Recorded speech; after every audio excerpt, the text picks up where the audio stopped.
Picture this. A random Tuesday night, no warning, no cryptic Ivy Park teaser, just Beyoncé casually posting a carousel of family photos. One shot, buried midway through, shows 8-year-old Rumi Carter wearing noise-canceling headphones, hands fluttering in front of her face as she beams under arena lights. Queen Bee doesn't caption a thing except the single bumblebee emoji. That was enough. Instantly, timelines erupted. Is Bey confirming the autism rumors? Wait. Did she just HRD launch Neurodiversity? The Hive, the Bayhive's adjacent skeptics, and everyone in between spiraled into Reddit theories and TikTok explainer threads before breakfast. Industry insiders tell me Beyoncé knew exactly what she was doing. For years, whispers about Rumi's neurodivergence floated through backstage corridors, PR roundtables, and even a few ill-advised group chats. But Mama Knowles Carter never gave the rumors oxygen until now. By letting a single photo speak volumes, she triggered more buzz than any sit-down interview could. It's the ultimate soft launch.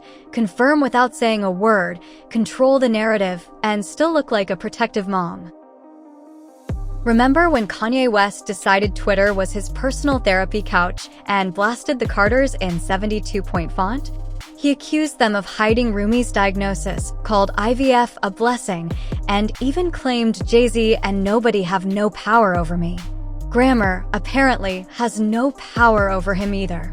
At the time, Jay and Bey's lawyers threatened lawsuits faster than you can say 808s and heartbreak. Page 6 reported they were shocked and appalled, and everything went predictably quiet. Fast forward to today.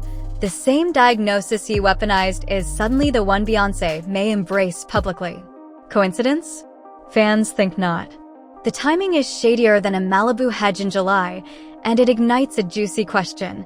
Did Kanye accidentally force the Carters' hand, or did he preview their game plan months in advance? Let's revisit the moment that reignited it all. Beyoncé's Cowboy Carter tour stop in Houston. Lights dim. A Western drum loop kicks in, and suddenly there's little Rumi on stage. Tiny boots, rhinestone fringe, and that million-watt Carter grin. Fans noticed her stimmying, those repetitive hand motions neurodivergent folks often use to self-regulate, as she absorbed the roaring crowd. TikTok went CSI in seconds, zooming, analyzing, overlaying textbook definitions of autism stims. Search #RumiCarter, and you'll find split screens comparing her movements to educational videos from pediatric therapists. Was that Beyoncé's trial balloon? One insider claims Bey tested the waters to gauge public reaction before letting photos do the heavy lifting weeks later.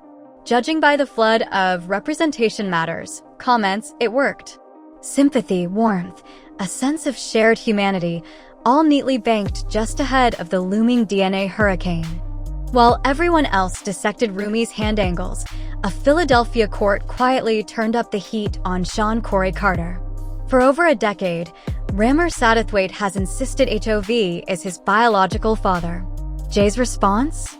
A legal limbo dance, sealed documents, procedural delays, the kind of courtroom choreography only A-list lawyers can pull off. But in May, a judge finally said, enough, swab the cheek. If you've skipped this saga, here's the Cliff's Notes. Rammer's late mother, Wanda, allegedly had a brief fling with pre-famed Jay-Z in the early 90s. Rammer was born in 1994. His birth certificate lists no father. Tests on Wanda's ex, the man she was seeing at the time, proved negative. Multiple courts have punted on compelling Jay-Z, often on technicalities. Until now. For Jay, the stakes are more than financial. Though let's not kid ourselves, Carter Cash is Mount Everest tall. A proven love child rewrites not just estate planning but legacy lore. The Beyoncé and Jay-Z power union suddenly looks less Obama 2.0 and more soap opera reboot. Then came that infamous blind item anonymously posted yet unmistakably pointed, claiming Jay-Z's reluctance wasn't mere vanity or money, but fear his DNA might link him to multiple unsolved deaths. Cue the gasps. The blogosphere morphed into a true crime convention overnight. Armchair detectives scoured cold case files, cross-referencing HOV's 1990s tour dates with any unsolved homicides within a 50-mile radius. So far, it's speculative spaghetti. Still, the rumor alone casts a long shadow, giving Jay a plausible, if chilling, motive to keep his genetic profile off record. Now, about those intimidation claims. Ramir and his guardian Lily say they've endured more cease and desist letters than a bootleg merch vendor outside a Beyoncé stadium show. In one interview, Lily alleged people from Beyoncé's camp, her phrase, told Ramir to "go away, little boy." Another time, strangers showed up at Lily's property, asking for him to drop the case. No broken windows, no dramatic confrontations, just enough spook to make you leave a porch light on at noon.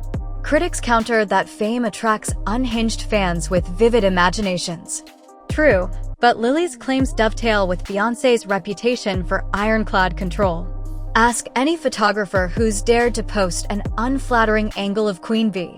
That takedown request arrives faster than Amazon Prime.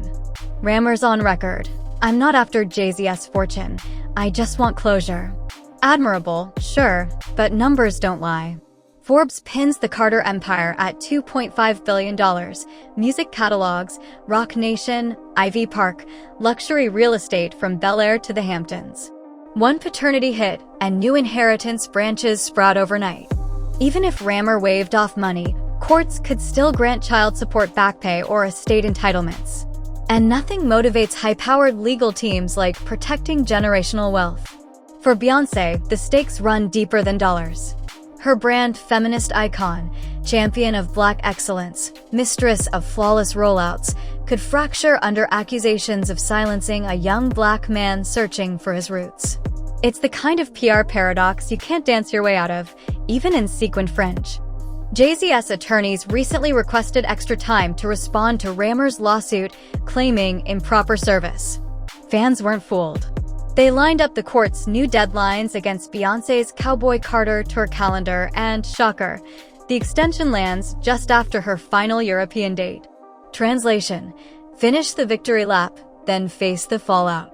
If true, it's vintage Carter's strategy: milk the tour's feel-good glow, collect tens of millions in ticket and merch revenue, lock down sponsorship bonuses, then handle courtroom chaos under the protective haze of post-tour fatigue. Here's where even longtime stans feel the whiplash. For years, the Carters wielded legal threats like confetti cannons whenever autism rumors surfaced. Kanye got muzzled, bloggers got blackout notices, Reddit threads got scrubbed. Now they're potentially pivoting to proud special needs parents because the narrative suits them. Is that an evolution? Or PR jiu-jitsu? The same tension frames Jay-Z's lyric on "Heard About Us," penny teens primed for the 1,000th time / "the kid ain't mine." Braggadocio becomes boomerang if a court later stamps paternity, confirmed. Add a possible criminal DNA twist, and the story